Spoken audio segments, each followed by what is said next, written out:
Ги следите вестите.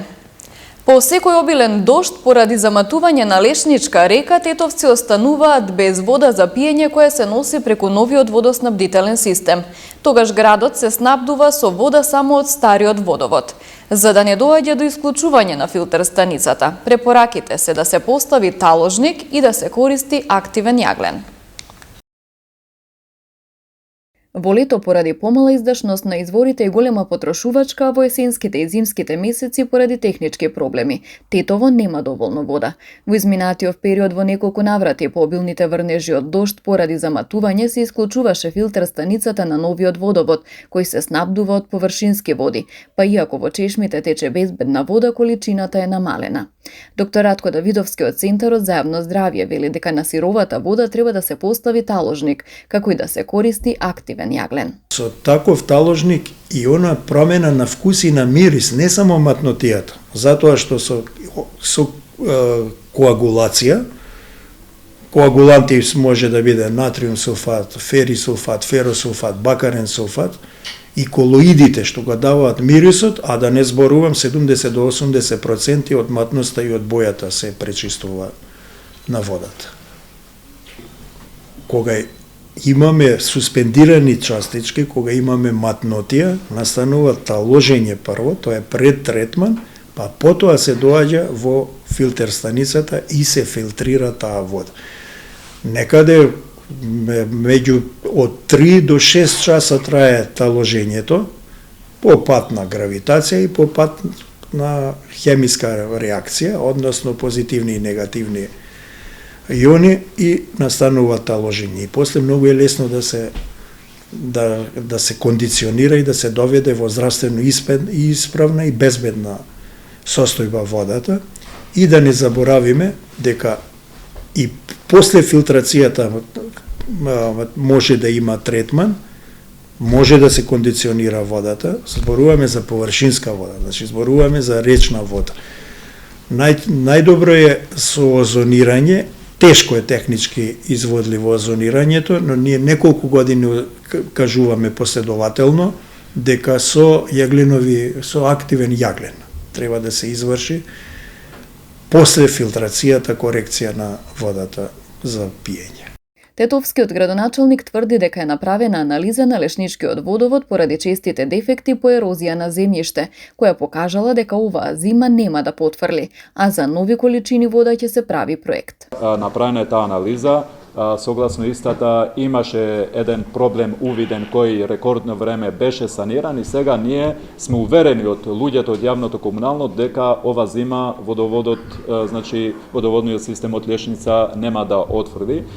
Исто така при таа анализа утврдено дека има можност во средина на тој водовод кој од над 20 километри има една друга можност да се добијат нови количини на вода, да се стават во системот, за кој веќе дадено налог да се подготви проект и да се види да се зголеми приливот на вода од Лешница, со што ние цениме дека ќе се подобри снабдувањето со вода. Инаку градот има дотраена водоводна мрежа со чести дефекти, но и големи загуби на вода. 600 литри вода во секунда е магистралниот цевковод што носи од Чарпланина, а апсорпционата моќ на градскиот водовод е 420 литри.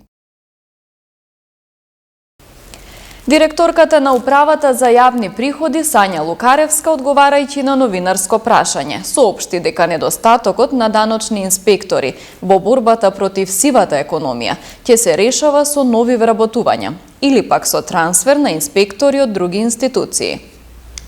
Па мислам дека сите инспекторати имаат проблем со инспекцијските служби, односно со намален број на инспектори. Не е тоа само во нашиот случај. Исто така дека ќе имаме и во наредниот период огласи, односно примање на нови вработени.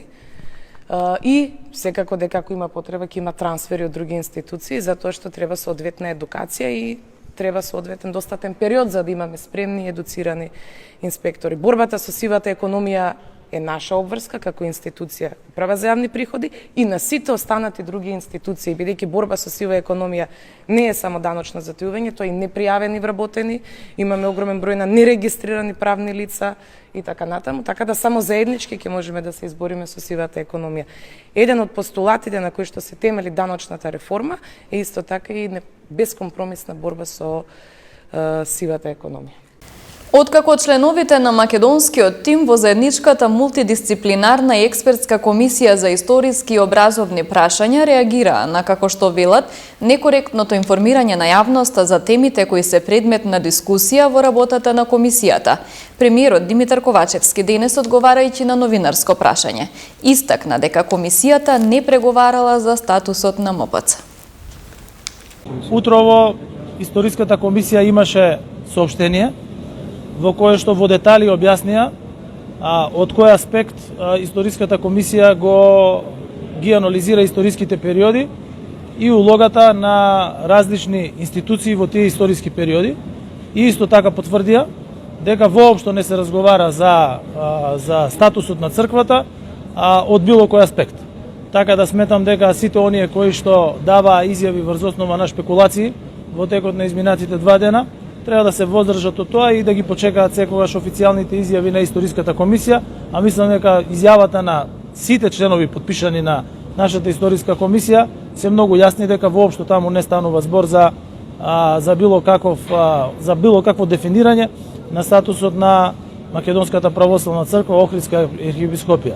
Она што јас можам да кажам е дека јас сум особено горд што во мандатот на мојата влада и во мојот мандат како премиер, конечно после децении и децении и децении, заради политиките кои што оваа влада ги води на добрососедски односи, на односи и на политика која што е насочена кон европски интеграции, конечно нашата Македонска православна црква, Охридска архиепископија беше примена во канонско единство со сите други православни цркви и веќе започна процесот на нејзино сослужување со сите цркви. Вие бевте сведоци дека јас бев тој кој што присуствуваше во Вселенската патријаршија на првото сослужување и таму на мене, а всушност преку мене на сиот наш православен македонски народ, ми беше укажана чест јас да бидам тој кој што ќе ја прочита најзначајната молитва во православната вера. Во продолжение слушнете ги информациите од билтенот на секторот за внатрешни работи Тетово. Вчера, околу 4 часот и 20 минути, полициски службеници на СВР Тетово, Оделение за внатрешни работи Гостивар, лишиле од слобода 41-годишникот Гостивар, кој претходно бил пријавен од неговата 42-годишна сестра дека физички ја нападнал и повредил неа и нејзиниот малолетен син. Според пријавеното, во нападот бил користен и остар предмет. Тој е задржан во полициската станица Гостивар и по целосно документирање на случајот ќе му биде изготвен соодветен поднесок. 58-годишникот Гостиварска Сушица вчера во 14 часот и 25 минути во СВР Тетово пријавил дека околу 10 часот на локалниот пат во селото физички бил нападнат од 43-годишникот Гостивар. Случајот е расчистен и против напаѓачот е поднесен соодветен поднесок. Вчерава акцијска контрола за брзина со која се движат возилата спроведена на поширокото Тетовско гостиварско подрачје. Биле санкционирани 97 пречекорување на брзината надвор од населено место и 73 во населено место.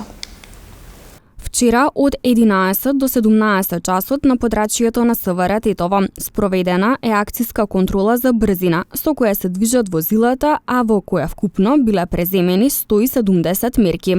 97 во Тетовско и 73 во Гостиварско. При контролата биле откриени и санкционирани 97 пречекорувања на максимално дозволената брзина надвор од населено место, од кои двајца возачи пречекориле за повеќе од 70 км на час. 31 возач до 70 км на час и така натаму. Во контролата исто така санкционирани се и 73 пречекорувања на пропишаната брзина во населено место. На сите прекршители изготвени им се соодветни поднесоци и во зависност од големината на пречекорувањето ќе се соочат со предвидените парични глоби, а поединци и со заштитни мерки. Време на одземање на возачките дозволи од 3 месеци до 1 година. Во акцијата биле санкционирани и 13 други видови сообраќајни прекршоци, 12 во Тетовско и 1 во Гостиварско. Секторот за внатрешни работи Тетово уште еднаш со апел до возачите да ја прилагодат брзината според условите на патот, дотолку повеќе што деновиве коловозите на подрачјето се влажни и на поедини места лизгави. Магловито е во вечерните и утринските часови, но и да внимаваат на можни одрони од камења и друго, посебно ако се движат кон стража и по долината на реката Радика. Се апелира исто така задолжително да ја поседуваат пропишаната зимска опрема, а што всушност представува и нивна законска обврска, чија практична примена започна на 15 овој месец и ќе трае се до 15 март идната година. Од СВР Тетово информираат дека од денеска започнува обуката на полициските службеници на СВР Тетово. Планирана активност во рамки на програмата Сина храброст. Денеска во просториите на полицискиот објект ТРЦ СВР Тетово, а во рамките на програмата Сина храброст, која се реализира со подршка на ИЦИТАП програмата при амбасадата на Соединетите Американски држави во Република Северна Македонија.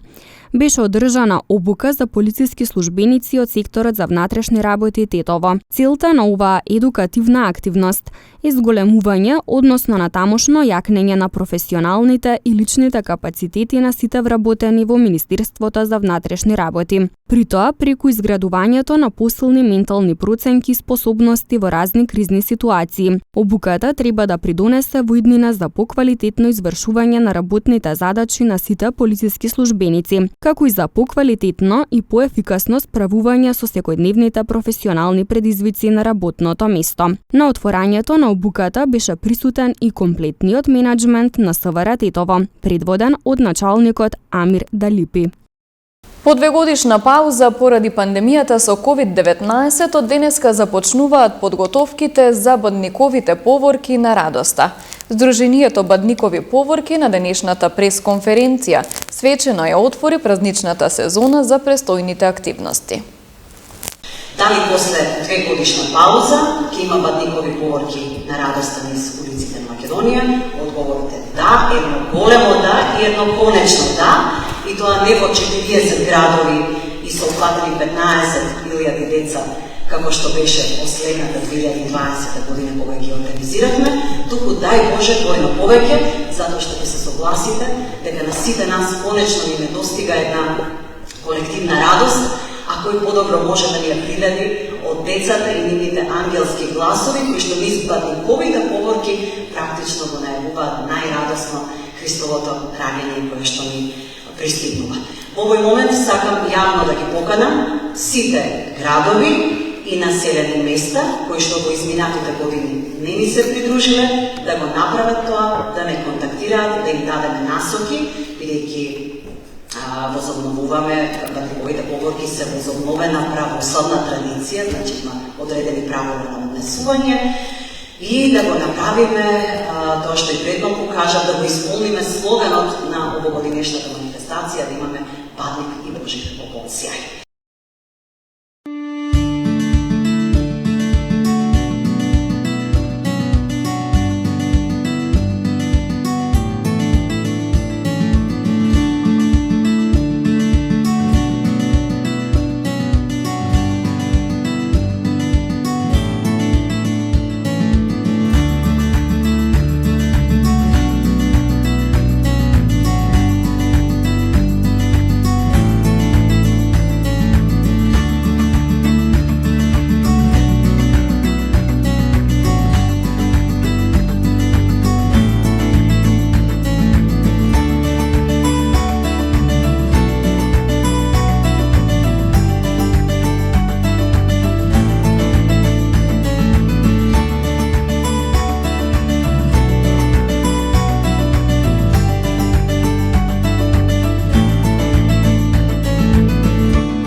Ги завршуваме регионалните вести. Ви благодарам на вниманието со кое не следевте. Пријатно!